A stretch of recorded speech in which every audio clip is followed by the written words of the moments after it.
Hi mga mare! Ngayon ay gagawa ako ng pork siomai at i-share ko sa inyo yung recipe na nagawa ko.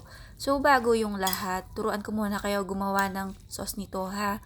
May toyo, konting oyster, syempre tubig, tapos kalamansi, pritong bawang at chili oil o kaya sili.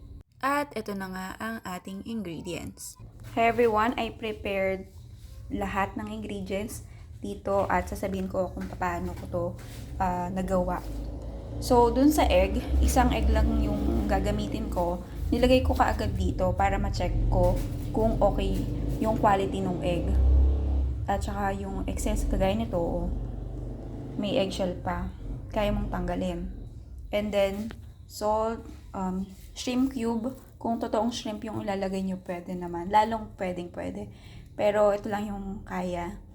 And then, oyster sauce, pepper, cornstarch, and then, MSG. Dito sa carrots, isang carrots lang katamtaman yung laki. And then, hinugasan ko, tinanggalan ko ng balat, at nag-grate ko. And then, toyo. Dito naman sa langis, kailangan to kapag doon sa mismong steamer para hindi kumapit yung siomai wrapper at pagtanggal mo ay mabilis lang. And then dito sa giniling na baboy, ito ay may konting taba pero mas madami yung laman. May halo nga lang na atay, no? Hinugasan kong maigi yan, kaya ganyan kaputi. At habang pinapatining ko gamit yung salaan, natatanggal yung tubig sa ilan, tapos nadidispose. And then, itong sibuyas, ginayat ko yan ng maliliit. Optional itong bawang, dahil gusto ko ng bawang ng malasa. So, nag-grate din ako. And then, green onions. Nalagyan ko rin yan ng kinchay. So, ang gagawin natin dito, sa large bowl, ihalo ko yung giniling na baboy. Isang buong molo wrapper pala yung nagamit ko dyan. So, napakadami kong na-prepare. Tapos, may natira pang siomai na ingredient. Lagay ko na rin yung ibang ingredients gaya ng sibuyas, bawang, tsaka green onions at kinchay. Kalahating kilo ng baboy yung nagamit ko dyan.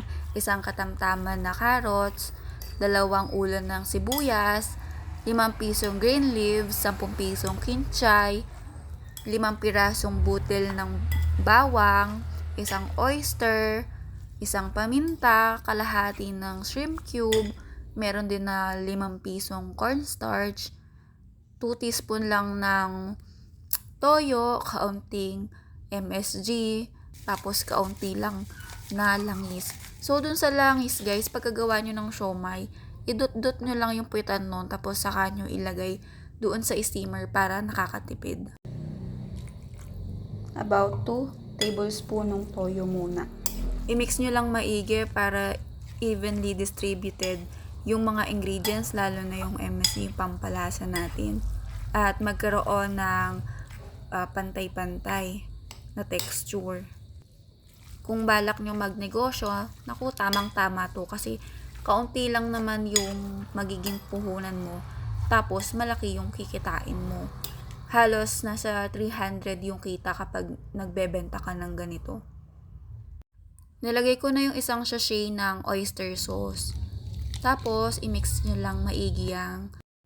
Maigi din to na pagkain ng mga bata kasi gagawan mo to tapos pwede mo siyang i-frozen. Safe ka na sa mga processed food, diba? Pero limit lang din sa paggamit ng mga MSG kasi mga bata pa sila. Kagaya ko na nag-iisa sa dorm, minsan sa bahay, tapos tinatamad na ako maggawa ng mga lutuing ulam. Nagagawa ko na ako ng ganito para painit lang ako ng painit sa steamer.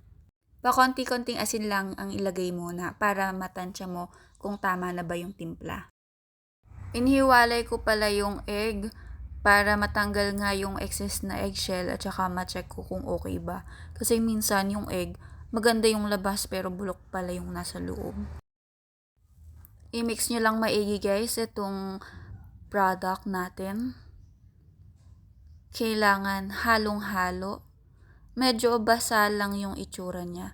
Pero ang ginawa ko dyan ay nalagyan ko ng cornstarch.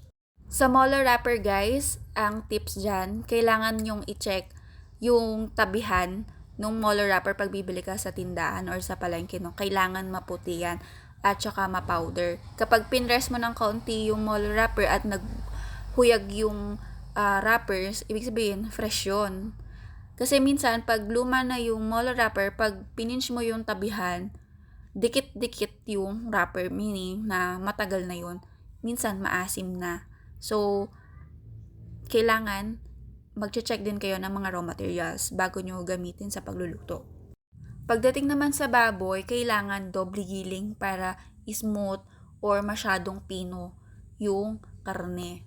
Pag isang giling lang nung baboy, buo-buo yan, pang spaghetti yun eh. Ngayon naman, pag nagbalot ka na nitong siomai sa Molo wrapper, i-ready mo sa kaliwang kamay yung wrapper and then kalahati lang ng tablespoon yan ang ilalagay mo dun sa wrapper mismo, tapos basain mo yung mga kanto ng wrapper, tapos ipipinch mo na. Kaya tigka kaunti lang para mabilis maluto at saka lutong-luto yung loob. Tada! Pangalawang batch ko na to, kaya ganyan yung tsura niya. Happy eating guys!